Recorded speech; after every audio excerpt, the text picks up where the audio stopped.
the greatest thing happened today. Best thing to happen all summer. Let's hear it. There's a cold front in Cincinnati, baby. Oh, yeah. Let's go cold front. The high was 84. Oh, Huge man. winds. A nice crisp breeze outside. It was pleasant beyond my wildest imaginings. Even she's happy. Mm-hmm. She's very happy about cold fronts. I mean, I was filming a YouTube video that was posted last week. I don't know if you saw. Full length regular YouTube video. Whoa. Had a whole opening bit because when I was recording, it was hot as shit in the room. So I was actively dying. I complain about how there's way too much previewing going on. So, yeah. It's done pretty well. I understand. Check it out. Because I recorded my car. Yes. With no yes. air on. Oh, God. So. And your bits are doing great on TikTok. You had one hit like 125K. Yeah, well, that's all thanks to Avatar being such a popular IP. Yeah. Oh, my goodness. And some good old shared trauma of a song. Oh, yes. No spoilers. Yeah, no spoilers. No spoilers. It's very sad. Very sad. It's also sad. Your little girl there's teething. Yes, she is cutting two top ones to two complement toppers. Her two bottom. Yeah, she's gonna literally have this right here, like and that's the only teeth. Yep, two top, two bottom, right there. That'd be nice. Awesome. She'll really enjoy that because she really likes to eat, but has not been able to eat solid foods yet. So she takes after Uncle Connor in that regard. Big fan of the eating here. What I am also a big fan of is this. Oh, I remembered to intro the show this time. Is this the Lord's 99th episode of the Duels of Dorks podcast, a Magic the Gathering podcast? I am Connor. This is Wyatt, a.k.a. the typical Gemini, and his lovely daughter. Mm-hmm. And this podcast you can get every other week. You can get it early ad-free on our Patreon, patreon.com/StunchBros. $5 a month gets you early ad-free access. $15 gets your name read at the end of the show, which I will do later. But right now, we need to talk about this Avatar set a little bit, because it's cool, but it's getting a little bit out of hand. It's getting a little bit out of hand. So if we head on over to magic.wizards.com, we get the Avatar the Last Airbender first look. We get a little bit of insight into the set details, mechanics, what the product line is going to look like. And interestingly enough, just like with the Spiderman set, we are getting a fat goose egg in the Commander Precons. Zero Commander Precons. Huge win for people who make budget Commander decks. Truly, it is. That is a fact. That is 100% true. But the Commander Precon is the way to get into the game right now. Period. Absolutely. And getting two big universes beyond properties with Spider-Man and Avatar the Last Airbender without that core new player product, I find very interesting. What were you had a comment? Yeah, I think what they're pushing for with this Avatar set in particular is maybe more of a jumpstart style. I think that's what I've been seeing. Is that they are getting jumpstart boosters. Yes, so I think I could see them push for like Jumpstart, because Jumpstart is also a very new player friendly way to enjoy the game. Mm-hmm. Jumpstart is one of my favorite casual ways to play Magic, like by far. I think the packs probably a little bit more expensive than they should be, which is a shame. But just being able to buy 2 packs, shuffle them together with no thought, and just play is very, very nice. Yes. No if thought. Just fine. I know, right? Now, she completely agrees. Now, what I'm worried about is if you harken back to the Dominaria United era of Magic a couple years ago, those Jumpstart boosters, they were releasing with every single set, and the set-specific Jumpstart boosters sucked. Like a lot. And then we had the original, like, good Jumpstart, and then Jumpstart 2022. We haven't really had, like, a core Jumpstart product since then. Like, Lord of the Rings had some Jumpstart going on, but there was nothing super interesting going on there. Do you think Avatar has the potential to be that big, proper Jumpstart with, like, actual good reprint value, or are we getting, like, a full, we're just doing Avatar stuff? I think it's gonna be a good environment, but I think it's gonna be just Avatar stuff. I really, really, really, it's one of the critiques that I have been, like, playing around with, doing a video on, because I feel that's one of the things that's gonna catch up to us in the long term of Magic the Gathering, with it constantly growing. We're gonna basically hit this point where we're not reprinting enough cards that keep the other cards' budget. So if you're not going to reprint cards, your other option is to print the same card but different, or print a more powerful version of the card. And that can lead into power creep. It's one of the reasons that when I was playing Yu-Gi-Oh! Yu-Gi-Oh! Was the way it was, because instead of reprinting things, they would just print more powerful things, which would change up the format, but it would kind of also completely make whatever you were playing irrelevant. Yeah. My big issue with Jumpstart like products, the specific cards within them, the ones that you can only get in Jumpstart boosters, can tend to get a little bit out of control in terms of price. Especially if they remain legal and standard and are also pushed. Thunder Junction did not have Jumpstart boosters, but I can't remember what product specifically. But Bristly Bill Spine Sower. I'm sure you're familiar with Bristly Bill. I am aware of the bill. It is a mythic, and I can't I was looking it up. I can't find, like, what product specifically it was in, but it was not in the regular set. You couldn't open it in the play booster. Yeah, it was not.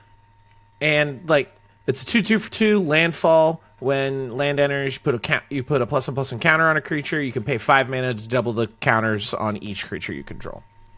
Nothing crazy. A very powerful card. Cheapest printing. Nothing crazy. What are you talking about? It's a little crazy. It's a simple card. I'm not like, you know what I mean. Yeah. You could get it in collector boosters in the extended art frame. The cheapest version of it is a promo version, and that promo is $53. Whoa. So cheap. Oh my goodness. But, like, even Jumpstart 2022 had, I think that's the set code. Yes, it is. I'm a fucking genius. Even Jumpstart 2022, like, you could get Rhystic Study reprinted in it. You got things like Ashcoat the Shadow Swarm, a black legend that's $45 that you can only get in Jumpstart boosters. Zask Skittering Swarm Lord, $42. Preston the Vanisher, a card I really wanted for my Flicker deck, $16, only available in, like, and so on and so on and so on. So I think, unlike Jumpstart and Jumpstart 2022, I think we have, with the situation with Avatar, it's going to be Avatar specific things, and I think it's going to be much more similar to how Lord of the Rings did Jumpstart boosters, where the number of exclusive cards to the boosters are very, very narrow, and they're Avatar specific characters, and I think the price is going to be way lower on that. Yeah, one can hope, but I think that's the push. If they're not going to do Commander, then I think that Jumpstart is another great way to lean into kind of getting new players into the format, but it also teaches them a little bit about, like, you know, what's going to be strong in the set, and it'll give them cards to start a collection. It lets you reuse, the packs and everything if you seal them back up. Keep playing, mash up, get different stuff. So along those lines, while we're talking about products, for Avatar, you're going to get the Classic Array, the Play Boosters, Collector Boosters bundle. You get the Jumpstart Boosters that we were just talking about. It is going to be getting pre-release kits, kind of similar to Tarkir Dragonstorm style, where there's 5 character-themed pre-release kits. Oh my goodness, girl. She be drinking. You're going to be getting 5 character-specific pre-release kits that are seeded in the same way that the Tarkir Dragonstorm ones were seeded, where you get a specific theme pack around your character. Aang, Zuko, Katara, Toph, and Zuko's sister who shoots the lightning. Azula. Those are the 5 pre-release kits. You get the 1 seeded character booster pack and then the 5 regular packs with your classic pre-release foil promo. Where it gets interesting, the scene boxes are returning for Avatar. There's going to be 2 different scene boxes. Each has 3 play boosters and then the 6 borderless scene cards. Started those with the Lord of the Rings winter release. They can be pretty fun, though the Spiderman one we're getting, I don't know if we're getting a second one, but the first one, the cards kind of sucked. So hopefully the Avatar ones are a little bit better.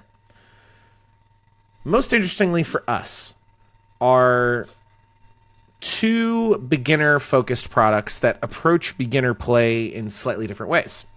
So we have your classic kind of beginner box for Avatar. This is based on the Foundation's beginner box structure. It has 10 of the Jumpstart boosters that are half decks, as well as like a game board, how to play guide, reference cards, all that kind of stuff. Unlike the normal Foundation's beginner box, they do not have the specific do not shuffle these, this is a guided game decks. You can find those welcome decks and stuff at a lot of conventions where other stuff is going on. It was at Gen Con, where the cards are set in order in the deck, so you draw specific things, and then it kind of, there's a booklet that walks you through a couple of turns, through 5 turns, and then just kind of lets you go. Those kind of beginner products are really, really good in like a convention setting where it's easy to just kind of sit yourself down at a table and then just get this kind of guided experience and then be given cards to kind of run off and do yourself. I prefer how Avatar's gone about it with the Jumpstart boosters as just like an easy way to get in with the extra reference guides to help out new players. Do you find yourself, if you were to introduce someone brand new to Magic, let's say your wife calls you up, hubby, I'm finally ready to play Magic. Let's get this going. Don't get my hopes up. It's never gonna happen. It's never gonna happen. It'll never happen. It's never gonna happen for my partner either. She's got less than 0 interest in ever playing Magic. Do you prefer the welcome deck, like more guided play experience, or kind of the jump into the deep end a little bit of taking 2 what I assume are going to be more simplistic Jumpstart boosters and shuffle them together and give it a go? I'm more partial to the Jumpstart. I think that, like, don't get me wrong, I think having like a guided hold your hand is probably helpful to some players how they learn the game, but I've taught a bunch of people how to play Magic, and I feel that if I wasn't teaching them commander decks, Jumpstart would probably be the other way I would teach them, because it's so simple, and the rules, until you start getting into the nitty-gritty of everything, it's pretty straightforward in the beginning. You have steps, play 1 land a turn, you can cast spells as long as you have the mana to cast the spells, and you want to make their life total go down. Pretty simple stuff. Like I said, I think for some people who need that extra level of hand-holding, the welcome decks will be good, but I think for the most part, Jumpstart is where a lot of people can get people into the format, because, again, get it out of your mouth. Uh-oh. Sorry. Hopefully not one of the cute. Do you have one of the Ninja Turtle figures on there? You gotta keep away. No, she got a hold of a D6. Oh well, that'll. She was about to take a D6 worth of damage. Interestingly, in real life, a D6 worth of damage is actually quite a bit. Babies don't have a whole lot of HP if you don't know. That is true. So, that is true. Well, I mean, kind of like in D&D. In D&D, a fully grown human commoner has anywhere between 1 and 3 hit points. So so a D6, a lot of damage. D6 in the context of D&D and a baby is probably an insta kill. So real life, thankfully. Like I said, she's just putting everything in her mouth. She keeps us on our toes for sure. We got to get the little gopher teeth in. Got to get the little teethers going. She's got to get the little teeth in. But again, I just think Jumpstart, and again, you have a great example with Jumpstart because that was the Monday Night Magic with the Dungeon Bros was Jumpstart for the longest time. That is true. That is true. Back in the day, Sam and I live streaming on TikTok, playing Magic the Gathering every Monday night. It was a joy. It was a pleasure. We moved out, stopped doing that because we weren't in the same place anymore. But no, we did. We specifically bought a box of Jumpstart 2022 specifically to have like many weeks of content for Monday Night Magic, and those Jumpstart games were like actually really popular, live streaming at least. But yeah, Jumpstart's super fun. Highly recommend.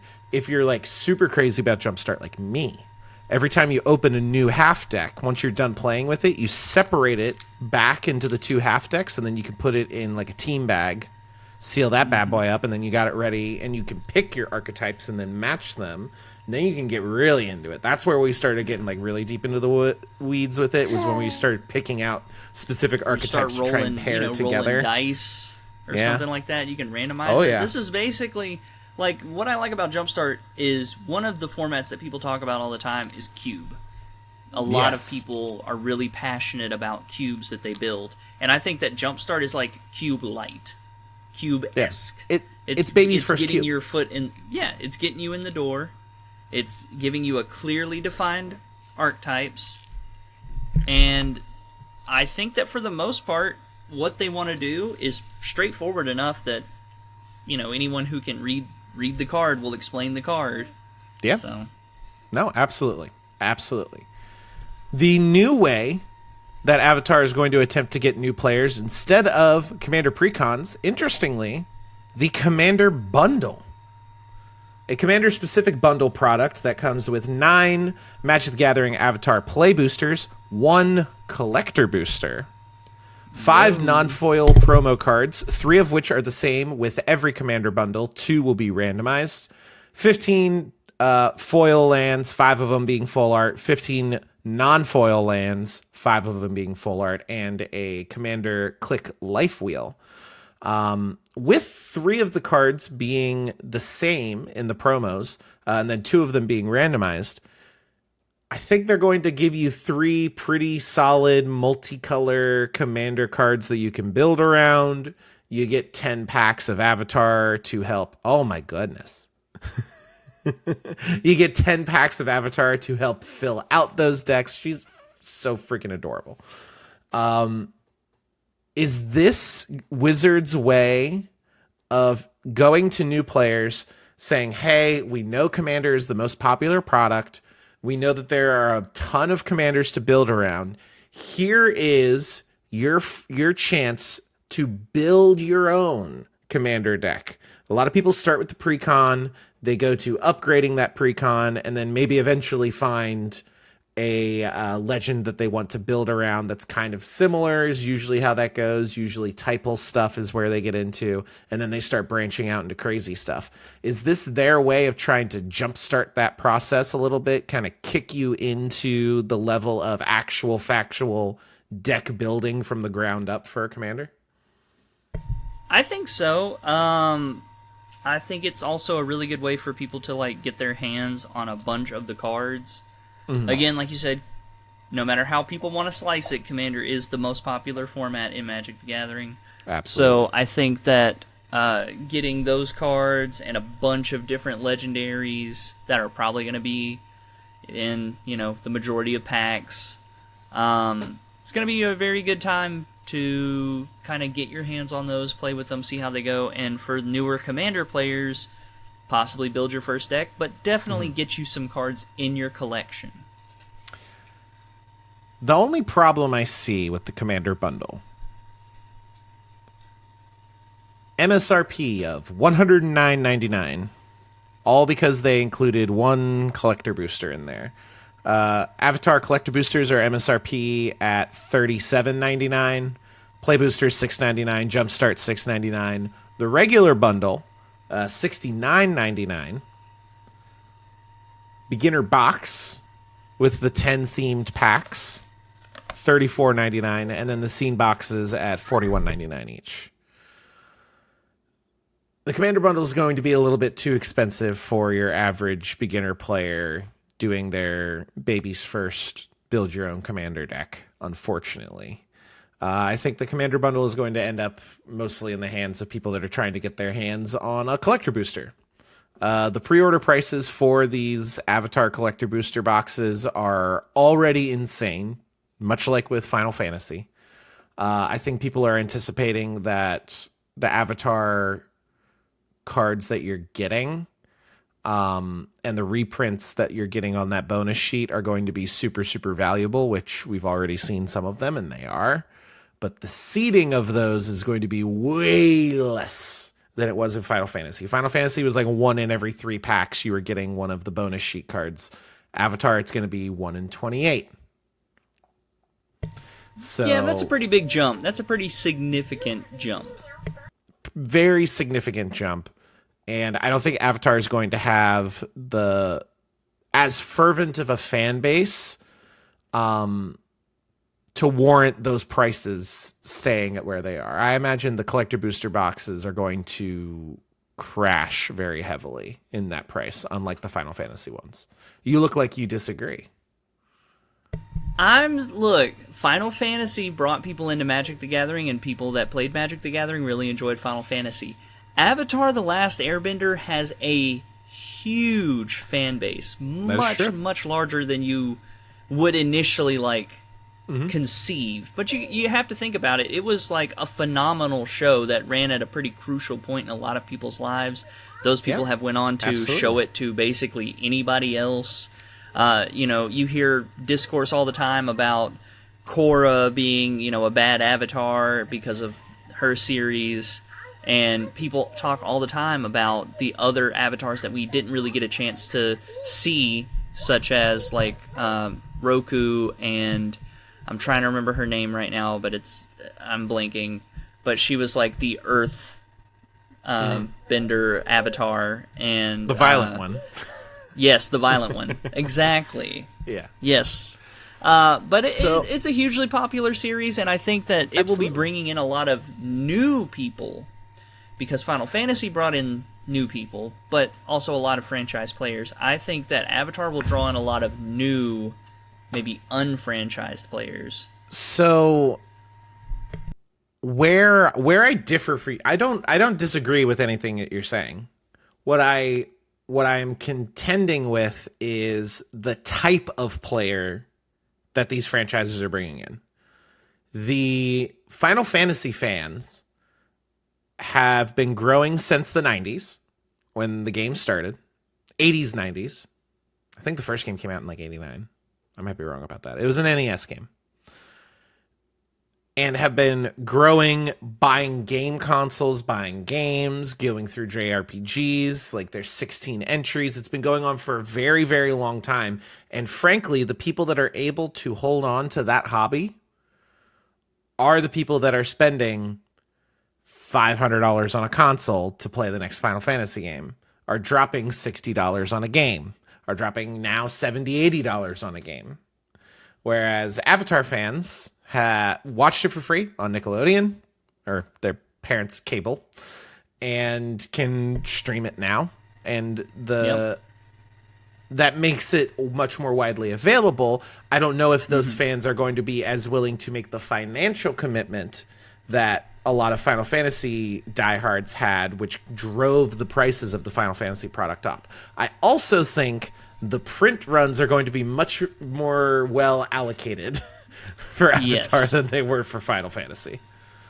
That I was fixing to say, I think you're 100% right on the collector booster aspect. I don't think that people are going to be shelling out that kind of money, but I do think like Jumpstart and the normal boosters will see a pretty significant spike, simply because people like Avatar. And what I was more so saying is specifically will. Yeah. Yes, 100%. But I think what I was more so trying to say is like the Magic the Gathering Final Fantasy overlap was, I feel, pretty strong already. Yeah. So it's like if you look at it from the outset, how many new players did it bring in? You know, versus what I think we'll see with Avatar, where we will see like a wider net cast and maybe bring people in. I'm not saying people in Magic aren't also in an Avatar fan base, but I'm saying that I think the Avatar fan base is a little bit wider. The Venn diagram is much less of a circle for Avatar than it was for Final Fantasy. Yes, exactly. I also think that a lot of the people that came into Magic because of Final Fantasy, that at least caused the collector prices to go, were collectors and not necessarily people that were super interested in playing the game. I think they were interested in opening fancy Final Fantasy cards that maybe held a lot of value for collections. And obviously that's not like the wide swath of people, but that is a subset that existed. And I think it was a much more prominent subset than we saw with like Warhammer, or we saw with Fallout or Lord of the Rings, or actually it was probably a little bit more prevalent with Doctor Who than any of the other ones other than Final Fantasy, I think, personally. But I don't think we're going to get that level of we're buying up collector boosters because we want the really cool martial art pose art character version. No, I was going to say they would have to have some crazy like out of this world art. And what you said about the bonus sheet, I just wanted to touch on really, really quick, because it's one of the things that I talked about with reprints, because Wizards seems to think that reprinting stuff in the special sheet is enough. They're like, what are you talking about a reprint? We just put it in the special sheet. Oh, God. It's not enough. Like, if you think about it, in Magic release history past, we used to get a reprint set, a dedicated reprint set. We did not get one this year. Nope. Well, we did get... We're getting remastered sets now instead of dedicated reprint sets. Right, but I feel that if you're going to do that, the same. It's not the same, exactly. I mean, sure, you're curating a good draft experience, and I think that that's also very good for the longevity of the game, especially for people who maybe are getting back into it, or that just really enjoyed playing during that block.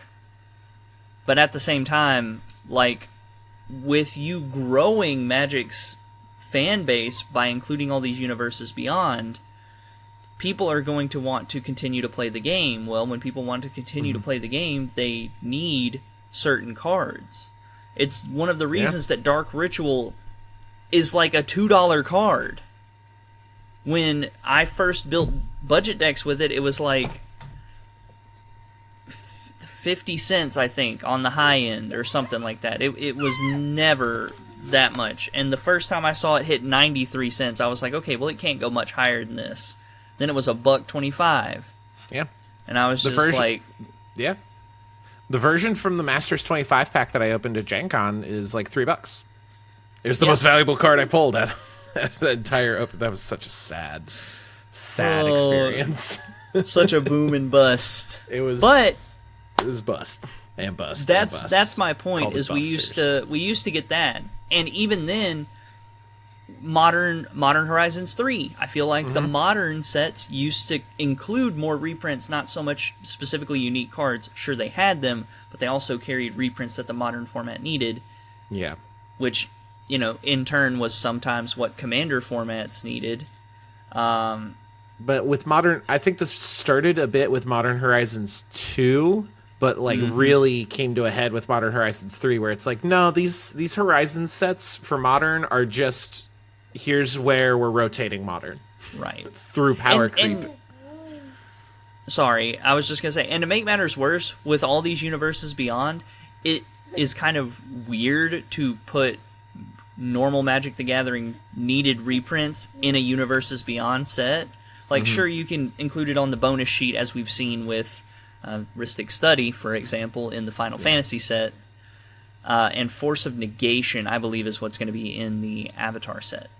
Yes. But I think we need to see a reprint set sooner rather than later, and I don't want you to like try to jam it into a Magic, like an in-universe Magic slot. Yeah. And take away from like us expanding the story. I would not be surprised if they did some kind of reprint product through fall, winter into Christmas, because it feels like we're like right next to Spider-Man, but we still have like over a month. And then Spider-Man's old news. We're on to Avatar now. We're already on to Avatar. Don't even. But when Avatar's close to releasing, we're gonna already be in Lorwyn, and then Lorwyn's gonna be old news. Is the thing. We're not, though, is the thing, because the universes much like Christmas, much like the holiday of Christmas, Universes Beyonds just kind of expand, and it's like, oh, Christmas starts like before Thanksgiving now. People are in Christmas mode after Halloween, and then they stay in Christmas mode until February, and it's like, what the hell are we doing? And it's just like, you're ready for the Christmas Carol secret layer. Yeah, oh god. But like like Final Fantasy, it ate into Tarkir Dragonstorm. It ate into Edge of Eternities. Spider-Man ate into Edge of Eternities. I think Avatar is going to eat into Lorwyn, and Lorwyn's going to have like, oh, we got a preview and now we're out. You know? Yep. In and out. Like, done and done. They're going to give the Universes Beyond's room to breathe, and it's going to truncate the time that we have with the in-universe sets. And so that bothers me too, because I feel like someone at the top will point to that and be like, well, look, I mean, our in-universe Magic sets just aren't doing that well, so maybe the answer is more Universes Beyond. And it's like knowing well that you did not give adequate time to the in-universe stuff, and that's the reason it's probably not doing so well. Like you said, I mean, Tarkir was huge, but it got its lunch ate by Final Fantasy, and then Edge of Eternities, I feel, was like a day. It's got 1 day in the sun, and then instantly everyone was like, oh my god, Avatar and Spider-Man cards, and it's like, this set just fully released. Can we just give it a minute and talk about how cool it is? We were getting Spider-Man previews pre-release weekend for Edge of Eternities. Yeah. And then release weekend, we were getting, oh, there's going to be the Soul Stone, also here's Katara, also here's a bunch of welcome decks, also. I think they got screwed over by the timing of Comic-Con, personally. I think it was just kind of a rock and a hard place situation. I think they probably should have moved Edge of Eternities earlier, like a week or two.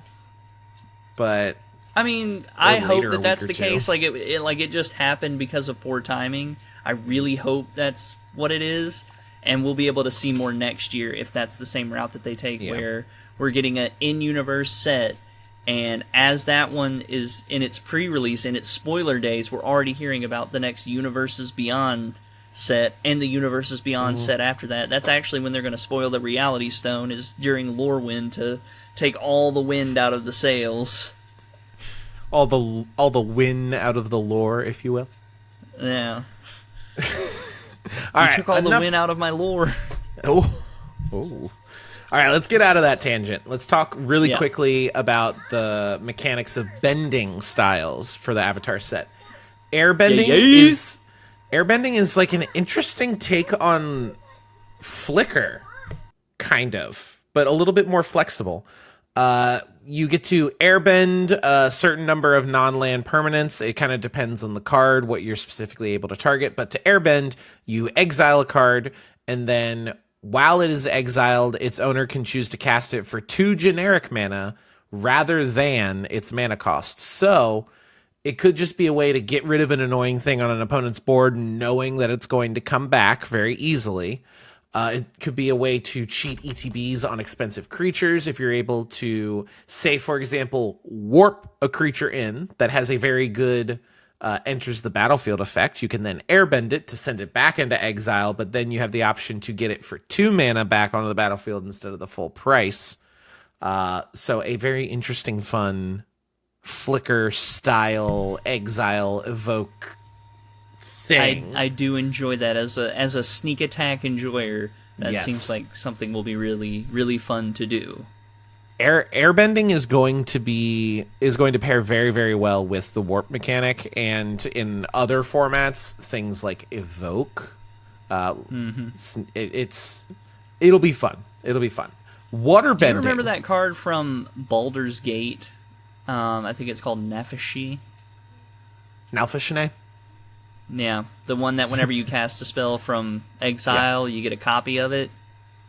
Yeah, that card is gonna go up even more in price than it already has. Well, and a lot of these white cards that care about airbending have effects that you get for when you're casting spells from exile. Like if we look at the article here, has Appa Steadfast Guardian. Whenever you cast a spell from exile, you create a 1/1 white ally creature token. Ally creature token. My God. Allie Beardsley. No, Beardsley! All right, moving on to waterbending. Waterbending it requires mana, and I'm just gonna read this reminder text because it's crazy. We're looking at Katara Water Tribe's Hope for this specific one. The effects seem to vary slightly. Waterbend X. You pay X mana. Creatures you control have base power and toughness XX until end of turn. X cannot be 0. You activate only on your turn. While paying a waterbend cost, you can tap artifacts and creatures to help. Each one pays for 1 generic mana. So waterbending, the specific effect is going to be different depending on the specific card. The cost to activate the waterbending effect is going to be different depending on every single card. But the common thread amongst them is you're going to be able to tap down creatures and artifacts specifically to help pay for them. Again, kind of synergistic with Edge of Eternities. A lot of creatures want to be tapped. We go all the way back to Duskmourn. Kona's going to like cards that have waterbend. Kona can help pay for waterbend abilities. If there's some kind of synergy there, I think that'd be interesting. Waterbending is going to be very card dependent, though, as a mechanic. If it's got kind of crap cards with it, then the mechanic's not going to be very good. If it has good effects, I think the mechanic will be pretty good. I also like that you can't put 0 into the cost, because Mirror Entity is like that for a lot of decks. It's like a sack outlet, sort of, because you just pay nothing into the X, and then the creatures become that and die. Yeah. So I think that that's cool.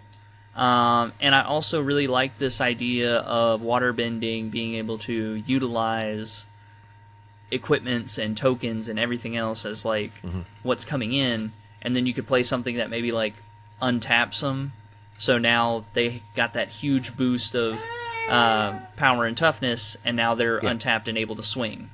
So, especially with artifacts, I just love waterbending. Yeah. But especially with artifacts, a lot of artifacts don't require to be tapped to activate an ability. A lot of them just trigger. A lot of them, like equipments, don't have tap abilities. So you being able to utilize those to tap for effectively generating mana at that point is going to be very, very powerful, depending on what the waterbending effect ends up being. Let's move on to earthbending. We have Toph, the first metal bender here. At the beginning of your end step, you earthbend 2.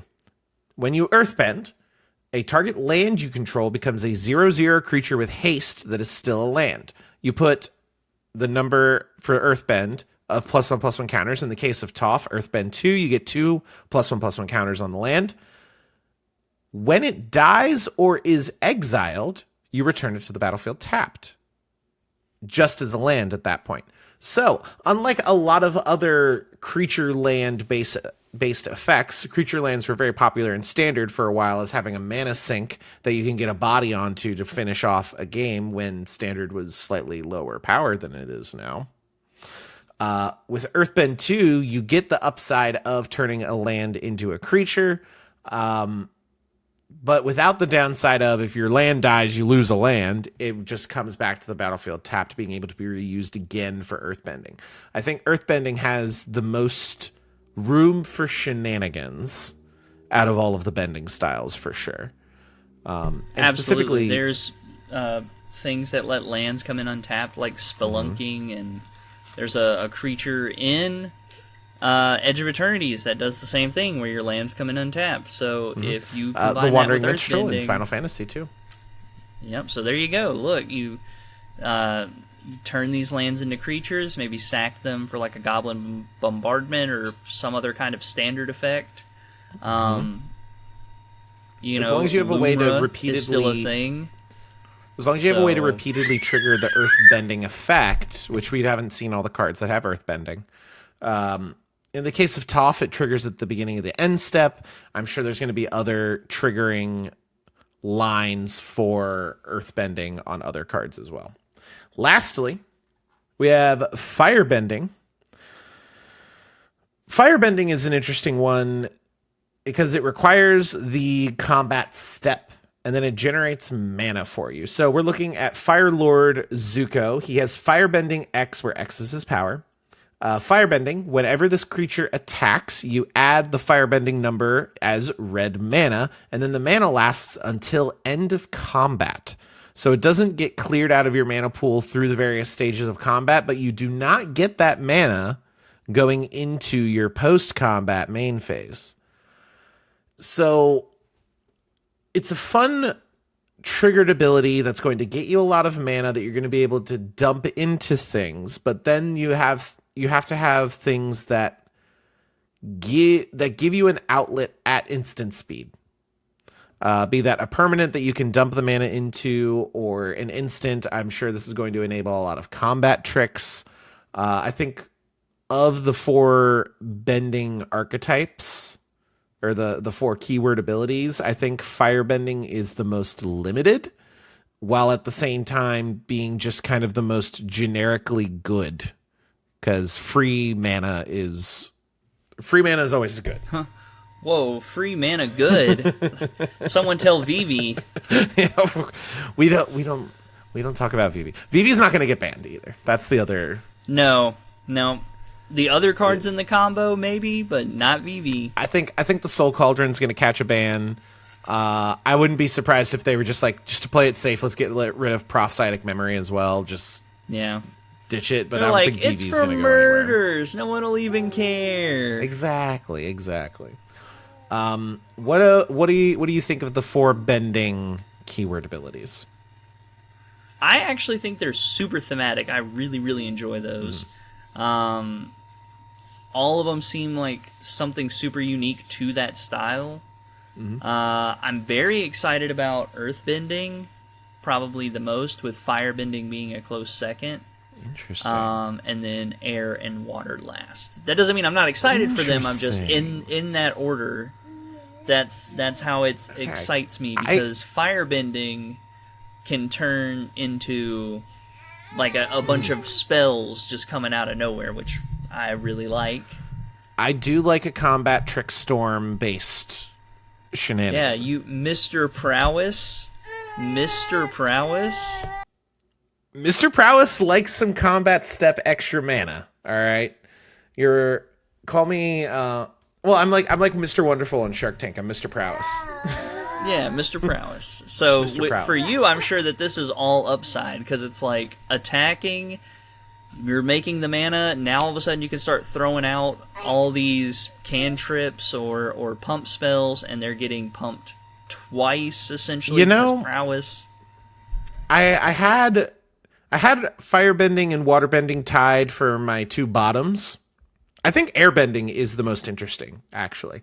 I think it's going to have a lot of shenanigans with Evoke. It's going to have a lot of shenanigans with the warp abilities. Anything that you get a cheap thing and then it goes away later. Being able to mess with that and cheat on mana. You can use it in a pinch to get rid of a problematic creature on an opponent's side. They're going to if it's a creature or an artifact, or an enchantment, and something that doesn't have flash, they're going to have to wait until their turn to get it back out anyway. So it's going to just be kind of like a 2-mana tax to get their thing back, and you get rid of it for a time. So I think airbending is the most interesting. I was going to say earthbending too, but you bring up my weakness. But I make a good point. You make a good point. You make a very good point about all of the prowessy shenanigans. I think it's frustrating that it's red mana, simply because a lot of the ways I like to go about doing my prowessy shit is 1-2 mana blue draw card cantrips effects, just to keep refueling the hand to get it repeatedly over and over again with the prowess triggers. Red mana, the blue mana does have use in like paying a generic cost. Yeah. So, you can make your spells somewhat cheaper. If you had something that you could pay into it and turn the mana into a different color, you have that as an option. I think it'd be really cool with, like, Zuko, the one that whenever you cast a red spell, it makes a soldier, in something like specifically your Narset deck, because then those tokens would also have prowess. So, as you're growing an army, you're growing the army. My thing with the Narset is I feel like every set I'm, like, grabbing stuff and putting it into Narset. Like, it's constantly changing, and I kind of want to get Narset to a point where it's just like it's set, and I'm inching closer to it. It does have a lot of Final Fantasy stuff in it. It does have a lot of Tarkir stuff, interestingly enough, of just like good synergistic pieces. But that's a conversation for another day. It's my pet deck. I'm obsessed with it. The last kind of mechanically interesting thing, we are going to get double-faced sagas.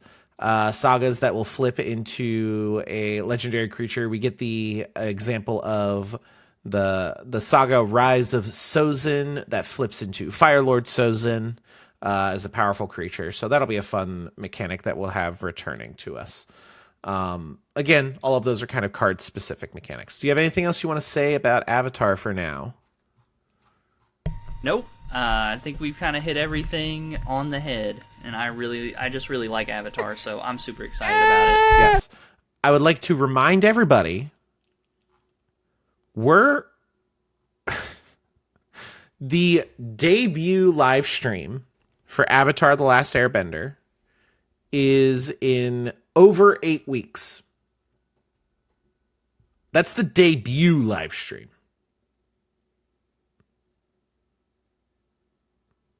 Again, 2 months. We got a whole ass set. And we're over here talking about Avatar? I don't know about that. I don't know if I like that. I don't know if I can abide by that. And Lastly, by the time we get its debut, we're already going to have the whole set spoiled, so... Yeah, I know. That's a whole thing. Moving on, though, we have the yearly Mark Rosewater State of Design for the year 2025. This covers all of the sets from Bloomborough all the way up until Final Fantasy. Now, an interesting note here. Mark Rosewater does this every single year. Oftentimes, it is singing a lot of praise, even in years where the praise isn't necessarily warranted as well. But it does show that they are listening to feedback in a lot of ways. We don't need to go set by set. We could, if you have something you want to call out specifically. A couple of interesting things here. This is a quote. When we explore new themes, there are certain expectations that it's important for us to hit in our card designs, but we need to be careful what we're doing, our take on a trope, and not just repeating it without any filter. Universes beyond sets are where we should do straight illusions, not in multiverse sets. Both Duskmourn House of Horror and Aetherdrift suffered from being a bit too on the nose with some of our references. This is the most overt comment we've gotten to the effect of what they're calling the hat sets. I think they probably should have gone a bit more into like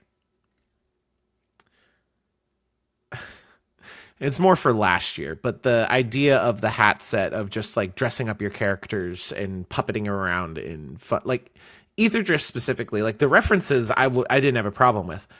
I had a problem with the fact that like Chandra's riding a motorcycle and they're just doing a race through the multiverse because they can, you know? You seemed a little bit dubious about the whole referencing thing. I know you were a big fan of Duskborn House of Horrors, which was called out. Do you disagree with that criticism they've kind of taken a bit? I think that he should have stuck to his guns and not said anything about it. Interesting. Like, I think the fact that you had to acknowledge it kind of says what you really think about the set, and I think that the references are well, in the respect of those sets in particular, the references are part of it. Like, horror movies reference other horror movies. Horror movies reference they're known to be meta. So I feel that that's like an okay spot to have something like that.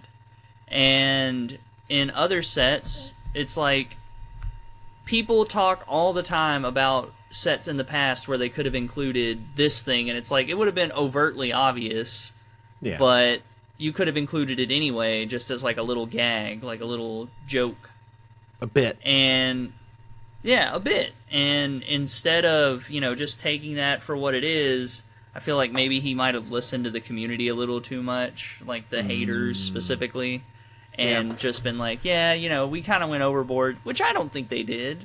I think that Magic's hit a point where they're growing, they're expanding. People were tired, people complained all the time about Ravnica. They were like, let's not go back to Ravnica, let's not go back to Zendikar, let's not go back to Innistrad. So Wizards was like, okay, fine, but we're gonna have to like figure out where we go from here. Like, what is acceptable, what isn't, a plane we can go to, what themes can we play with, how can we kind of create the feel of Innistrad but not make it gothic horror, just horror. Or Ravnica, how can we make a city feel but, not make it so much a focus on, like, the guilds and everything. Which I feel that's what Murders was in my head. It's like, it was their way to kind of look at Ravnica without fully focusing on the guilds, as it's always been a focus. I think that may have been, like, the 30,000-foot view of what they were trying to do with Murders, but what they ended up doing was everyone's Sherlock Holmes. Everyone's investigating a murder. And that doesn't work either. They might have went a little too far on that one, but what I think they could have done instead is, if they didn't place it on Ravnica, if they would have put it in a new plane, then it would have made perfect sense. I think everyone just got upset because they're like, why is everyone in Ravnica suddenly a detective? But if you would have placed it on a new plane that's similar to, like, New Capenna, London from the Sherlock Holmes series, something like that, then it would make sense. They should have just put it on New Capenna. Yeah. New Capenna would have been the perfect vibe for it. And New Capenna, I also think, is an example of them doing the in-references right. Yes. Of that, like, an mobster offer you can't refuse, sleep with the fishes, concrete boots, That's where they hit the theme. It's unfair for him to be like, I'm sorry about that, guys. I think we might have went a little over. And I'm like, I think they did, though, because you look at Duskborn House of Horrors and the overt references, like, even far and above what we were getting in New Capenna. And, like, did we need the acrobatic cheerleader? Like, even way more on the nose than just, like, a text reference on, like, a counterspell, But that's the thing. This is a new plane for us to explore. Like I said, I feel that they were testing a lot of boundaries within. So it's okay for him to apologize. I just don't feel he should have, because they're obviously in this experimental phase. If people are tired of going to the same planes, then you've got to give them grace when they try to explore new planes. Mm-hmm. I think the new planes hasn't been the problem. I think it's how they've been dressing up the new planes. Like, I can definitely see that. Like Outlaws of Thunder Junction, that's a new plane of existence. Thunder Junction didn't exist, but it's just Rakdos the Muscle has a cowboy hat and is doing a heist because why? Oh, there's a bunch of people that are like going through a haunted house because why? I think that's where more the issue is. Is like you can have your references, but you also have to like give it meaning. And if you're going to have recurring characters on these new planes in these new settings with this kind of overt theming, there needs to be a good reason for them to be there. Does that make sense? It does. It does. But I also feel that, you know, they're coming off of the All Will Be One story. You know, this is their big moment, their crescendo of the most dangerous thing in the multiverse coming into contact with the multiverse. So I think that it's okay for them. Yeah, and I've talked about this before. I've talked about this before with anime. But basically, if you watch an anime, I'm just going to use Dragon Ball Z as an example, most widely. But basically, if there's always someone stronger than Goku, always, without fail, they will find the next strongest person. It eventually wears the story out because you have no lows for any of the other characters to develop and grow, because all that matters is the focus on Goku, because he's the only one who was able to beat the last threat that was stronger than Goku. And even in times when they had characters that ended up surpassing Goku, it was only temporarily. Say Gohan, when he was the first one to go Super Saiyan 2, it didn't last because then Goku did the same thing. So we're can't in the filler arc. Yes, we're in the moment where we're bringing it back down. That way we prepare ourselves for the next big bad. You know, maybe Nicol Bolas's return or the Slivers. You know, I think we're gonna get some Blind Eternities shit. I think we're gonna get some Slivers. I think we're gonna get some Eldrazi returning. Like I think that Edge of Eternities is kind of laying the groundwork for that kind of. The multiverse has widened itself and the doors are open. So now you're going to get all the weird shit that's now able to get out from where they are. I think that's where it's going to end up going. And I think Edge of Eternities is like the first like gateway into that in some ways. But anyway, the tropes, we can agree to disagree a little bit. You're more okay with it. I'm a little less okay with it, but we move. I think it's all fun. But my whole point is universes beyond. If everyone gives that such shit because they're like, it's not magic, it breaks my immersion, and I'm like, then you can't like jump scare and cheerleader is where you're drawing, like that's your line in the unwanted sand. Remake. I think the issue is that the biggest problem is that if Thunder Junction, if Ether Drift, if Duskmourn were alongside, like happening in the same time as All Will Be One, as March of the Machine, I don't think people would give as much of a shit. But because those are the in-universe sets, and we've had basically 2 years of the in-universe set being, what if everyone was animals? What if everyone was in a horror movie? What if everyone was investigating a murder? Instead of like, we haven't really made any progress in like a normal Magic feeling set. And Edge of Eternities being, oh, what if some of your characters are in space? It's clear that they're like beginning that process of we're investigating what's going on, other than just being like, here's a bunch of random new planes with like very heavily, this is the animal plane, this is the cowboy plane, you know. Mm-hmm. Anyway, that was a much more in-depth conversation than I was expecting. I enjoyed that. Quite a bit. A couple of things.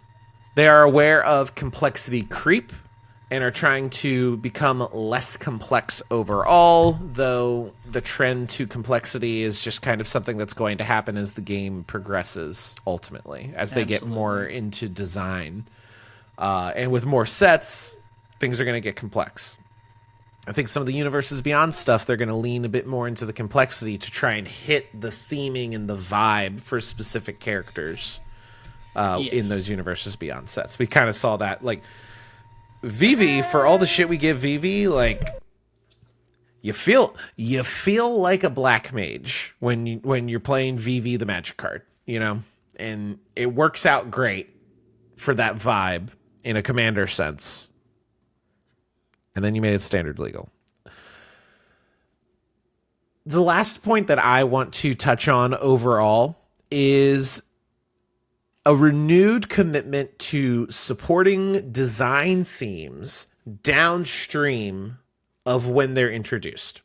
So, for example, he uses building an otter deck in Bloomburrow or a vehicle deck in Aetherdrift. If you look at the sets that have come out post Bloomburrow, not really any new otter cards or cares about otters cards that fit into your otter deck outside of just kind of generically good instants, sorceries, artifacts, enchantments, creatures, that kind of stuff. Same with vehicles. We had Aetherdrift. You had a little bit of the mounts from Thunder Junction a year prior, but you don't have pilots. You don't have you do have things that care about being tapped per se that can be used to crew a vehicle. But no real core vehicle support outside of like a one-off card or two in a set. The kind of set over set mechanical this is a quote. This kind of set over set mechanical cohesion is easier said than done, as there are a lot of new themes to follow up on, and each new set has limitations necessary for it to deliver on its own themes, but it is something that they are going to spend more time on, and I think that is going to be good for the game overall, growing through it. Yeah, absolutely. That's kind of like they touch on. Did a good job finding our roots, which I don't necessarily agree with. I think Foundations and Tarkir Dragonstorm were like very good classic Magic sets. Yes. Making what is it? A lot of design space for tweaking things that already exist. Your Manifest Dread, Omen, Exhaust, Offspring, that kind of stuff, where it's similar to things that have come out in the past, but are different and have a fresh take. Let's see. Oh, I think the biggest thing that they should pat themselves on the back for, and it is mentioned here, they've gotten really good at making good limited environments set by set. Yes. Yes, they have. Every set self-contained, the limited environment is diverse. Always talked about. It's been very, very good. Even with sets that haven't been as popular, like Aetherdrift had a lot of very well-defined archetypes that were well-supported. And like obviously every set's going to have what's the most powerful, what's the least powerful, but the gap between them has shrunk a lot in this last year. And I think that is something that you should absolutely give them credit for. The limited environments have been fantastic. Do you have anything you want to say on the state of design? He goes into specific sets. Specifically, he calls out, I do want to point this out, Assassin's Creed Universes Beyond was not on last year's state of design, and it's not on this year's state of design because, quote, we don't really have time for that. I think they were just so good bullshit. At being assassins. They were just so good at sneaking around that everyone forgot that was a set. Okay, so he brought this up in the Final Fantasy section. Ongoing complaints about Universes Beyond set. As this is the only randomized Universes Beyond product, this being Final Fantasy, I'm talking about today, and then in parentheses says, I sadly didn't have space to discuss Magic the Gathering Assassin's Creed, and then goes on to make his point. Bullshit, it is a web article. You are not limited on print space. You can write a couple more paragraphs if you so chose. I think they know that Assassin's Creed was a disaster. I think they've learned their lesson from the half-size boosters. I think it will continue to probably be a running joke at this point. Oh yeah, a free running. Running joke. Free running joke. You got it. You knew where I was going with that one. There were like only 2 good cards from that set, and they were free running cards. The draw 3 free running cards pretty good. I'll give them that. The extra combat free running. The extra combat pretty good. Yeah, those were the 2 that I specifically thought of as like good cards. I do want to say, I have a Pauper Commander deck with Xiao Jun. Cares about artifacts, tapping artifacts to ping everyone. It's a lovely time. There's fun legends. There's fun legends in every set. But those 2 free running cards were the only things of note from Assassin's Creed. Yeah. That is all we have on the docket today. Talking about a set that comes out in 3 months. Skipping over the set that's coming out next to talk about the set that's coming out in 3 months. Yep. It's what a time. What a time, indeed. What a time. That is all the time we have today, though, on this, the Lord's 99th episode of the Duels and Mana Dorks podcast. We've got a big one planned for the next, and by a big one, I mean absolutely nothing. Absolutely nothing planned. We have nothing planned. Nothing planned, but it's big. We hope it's big. It might just be a regular episode. Part of me wants to just kind of make it a regular episode and then just do like some bonus action shenanigans. But bonus action, a supplement to the Duels and Mana Dorks podcast, kind of pops up. Usually it's set reviews. Sometimes it's interviews. Sometimes there's a topic to talk about, but there's not often that. Yeah. You can get the bonus actions, also early and ad-free, at patreon.com/dungeonbros. You join for free if you want to get access to the feed. $5 a month gets you early ad-free access to all the YouTube videos, podcasts, etc., etc. And then $15 a month gets your name read at the end of the show, like Brandon Vole. Longtime supporter, Brandon Vole. One of the OGs from Monday Night Magic. We brought that up earlier on TikTok. When we were doing our Monday Night Magic live streams, Brandon met us there. He is a lovely person. And our biggest supporter, and we appreciate you very much, Brandon. So much. Thank you. With all of that being said, I think it's time. I think the baby needs to grow those teeth in and get over this whole phase. Yes. Very much so. Bye-bye. We love you very much, and as always... Bye-bye. Bye-bye.